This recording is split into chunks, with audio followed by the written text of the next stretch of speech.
Bien, buenas tardes, un nuevo tiempo para estar con cada uno de ustedes. En este día quiero compartirles un nuevo tema que he estado pensando en estos días y es hablar de algo que por ahí no es tan común en estos tiempos de los que hablamos.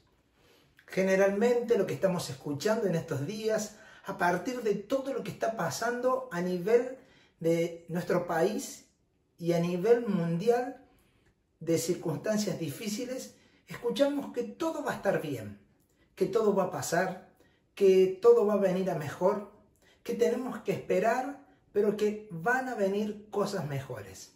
Mensajes como esto, siempre, en todos lados, hoy podemos escuchar, podemos ver. Es más, a nuestros oídos, qué bien nos hacen escuchar estos mensajes. Poder ver y poder recibir una palabra de aliento, una palabra que nos ayude a ir hacia adelante. Sin embargo, en la palabra de Dios, si bien nos habla de ir hacia adelante, si bien nos alienta, nos dan palabra de aliento, hay algo de lo que quiero hablar en esta tarde. Y es lo que he titulado una serie de mensajes tendrán aflicción. ¡Wow! Y uno dice, pero ¿eso habla la palabra de Dios? Claro que sí. He titulado Tendrán aflicción y como primer capítulo voy a hablar de la iglesia primitiva. ¿Quién más sino la iglesia primitiva? Un caso de esto, de las aflicciones que tuvieron pasando. Y quiero hablar cuando el Señor Jesús dice: en el mundo tendrán aflicción, o tendréis aflicción, pero confiad, yo he vencido al mundo. Jesús se estaba refiriendo acá que la aflicción iba a estar, que los momentos difíciles iban a estar. Podemos ver que cuando hablamos de aflicción, estamos hablando de sufrimiento debido a presiones que tenemos. ¿Cuántas presiones que tenemos hoy? ¿Cuántas presiones sobre la circunstancia? Pero también debido muchas veces a oposiciones que recibimos de personas. Estos dos tipos de opresión o de tribulación o de aflicción son los que hoy vivimos cotidianamente en la sociedad en la que nos desarrollamos. Tendrán aflicción. Cuán poco escuchamos estas palabras, pero cuánto la palabra de Dios nos habla. Y cuando Jesús se refería a que dice tendrán aflicción, pero confíen, yo he vencido al mundo. Quiero referirme a otro texto que está en la palabra de Dios también y que corrobora esto. Y es que está en el libro de 1 Tesalonicenses, en el capítulo 3, versículos 2 al 4. Está hablando el apóstol Pablo y dice, y enviamos a Timoteo, cuando lo están enviando a Tesalónica, nuestro hermano y colaborador de Dios en el Evangelio de Cristo, para fortaleceros y alentaros respecto a vuestra fe, a fin de que nadie se inquiete por causa de las aflicciones, porque vosotros mismos sabéis que para esto hemos sido destinados. Porque en verdad, cuando estábamos con vosotros, os predecíamos que íbamos a sufrir aflicción y así ha acontecido, como sabéis. Pablo estaba pasando muchas aflicciones en este momento, pero no menos los hermanos en Tesalónica. Quiere decir que la aflicción no es una cuestión individual, mucho menos es una cuestión regional. No es algo que se pueda pasar porque el país tenga una mala economía, porque tenga un mal gobierno, porque haya cosas que se hagan mal. La aflicción es algo que se da en el seno mundial, que se da en todo ámbito globalizado del mundo donde nos desarrollamos nosotros. No es algo particular, porque muchas veces decimos, ¿qué estaré haciendo mal? ¿Por qué me están pasando todas estas cosas? ¿Por qué estoy afligido? ¿Por qué estoy triste? ¿por qué me pasan estas cosas? Pero el apóstol Pablo dice algunos principios que me gusta destacar. Dice que le escribe a los tesalonicenses a fin de que nadie se inquiete, de que nadie pierda la calma. Porque dice, por causa de estas aflicciones. ¿Por qué? Porque dice que para esto hemos sido destinados. Uno dice, para la aflicción hemos nacido, hemos estado para esto, o sea, nuestro destino es ser afligido, sufrir. Y en gran parte sí, en gran parte es padecer lo que el Maestro padeció. Jesucristo mismo, cuando estuvo aquí en la tierra, estuvo padeciendo. Fueron azotes, malos tratos, la cruz. Se burlaron de él.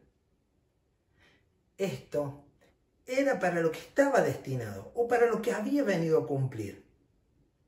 Dice nuevamente el apóstol Pablo, porque cuando estábamos con ustedes, les dijimos o les predecíamos que íbamos a sufrir aflicción. Y así ha acontecido hasta ahora. Nosotros no podemos decir, ¿por qué sufre una persona y por qué sufre otra? Y si yo soy justo, ¿por qué voy a sufrir si yo hago las cosas bien? Tendría que sufrir el que es malo. Pero esto no lo podemos definir nosotros. Tampoco estamos como jueces.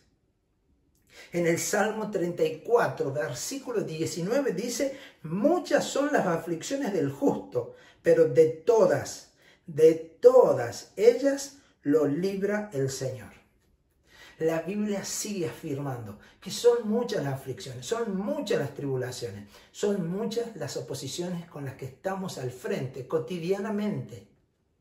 Y son hacia el justo. El justo también recibe aflicción. Es lo que dice la palabra de Dios. Es lo que le había pasado al apóstol Pablo también.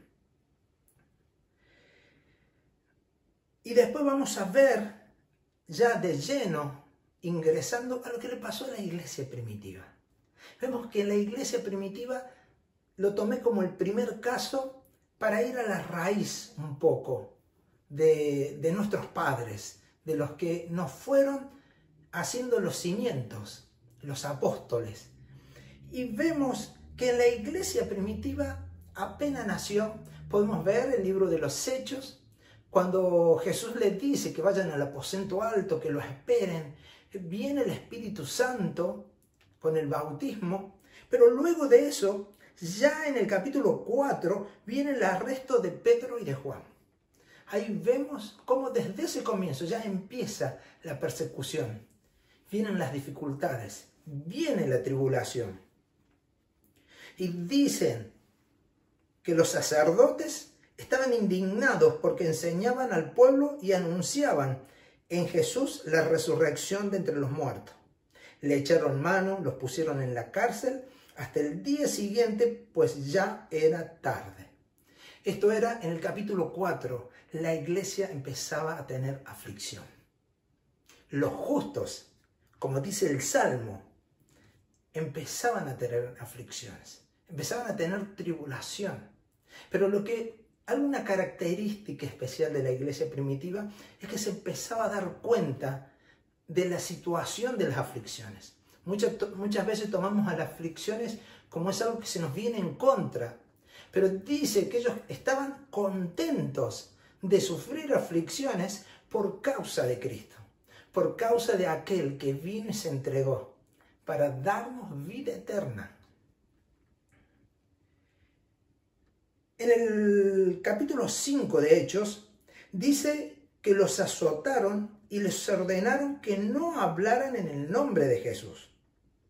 Ellos pues salieron de la presencia del concilio regocijándose de que hubieran sido tenidos por dignos de padecer vergüenza por el nombre de Jesús.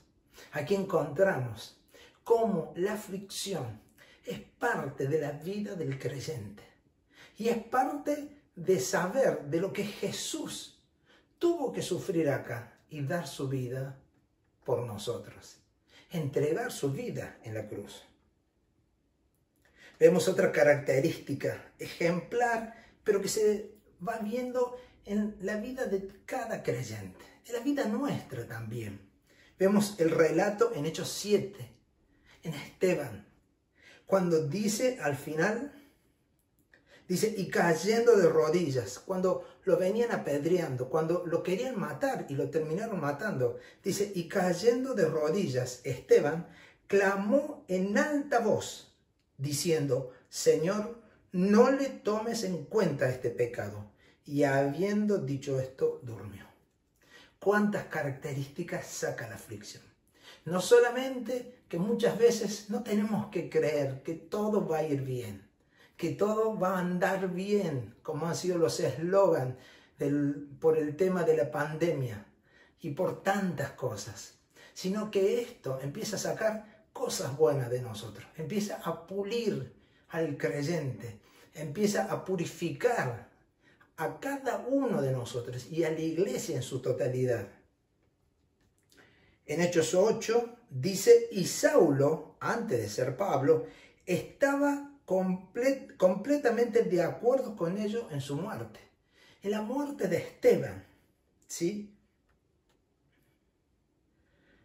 Y prosigue y dice que en aquel día se desató una gran persecución en contra de la iglesia en Jerusalén, y todos fueron esparcidos.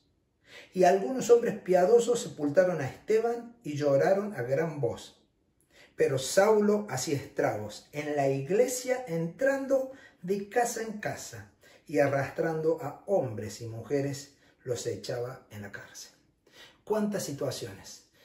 En el mundo occidental no se vive tanto, pero en el mundo oriental, ¿cuántas cosas de estas suceden? La iglesia está perseguida. Los cristianos no pueden hablar abiertamente de la fe en Jesús. ¿Cuánto debemos reflexionar y pensar sobre esto? Que hay una iglesia que le está costando estar y que también debemos orar por ellos, por fortaleza, que Dios le pueda dar ánimo en estos momentos, donde matan a sus hijos, donde hacen que ellos nieguen a Jesús o tengan que negar a Jesús y si no, tienen que pagar con su vida. Debemos entender algo, que cuando Jesús vino a la tierra, en ningún momento prometió que nosotros la íbamos a pasar bien, que nosotros íbamos a estar bien. En el mandato, cuando Jesús le deja a los discípulos, dice, toda autoridad me ha sido dada en el cielo y en la tierra. Y haced discípulos de todas las naciones, bautizándolos en el nombre del Padre y del Hijo y del Espíritu Santo, enseñándoles a guardar todo lo que os he mandado. Yo estoy con vosotros todos los días hasta el fin del mundo. Yo estoy con vosotros todos los días hasta el fin del mundo. La promesa es esa. No hay promesa de pasarla bien. No hay promesa de va a andar todo bien. Va a estar todo bien. Vamos a salir. Todo va a estar excelente. Nos vamos a reponer. En el mundo tendrán aflicción. La iglesia primitiva pasó por momentos muy, pero muy duros. Tendrán aflicción. Vos y yo, cada uno de nosotros, tenemos tiempos de aflicciones, pero debemos confiar que Jesús venció al mundo. Dios te bendiga. Let's go!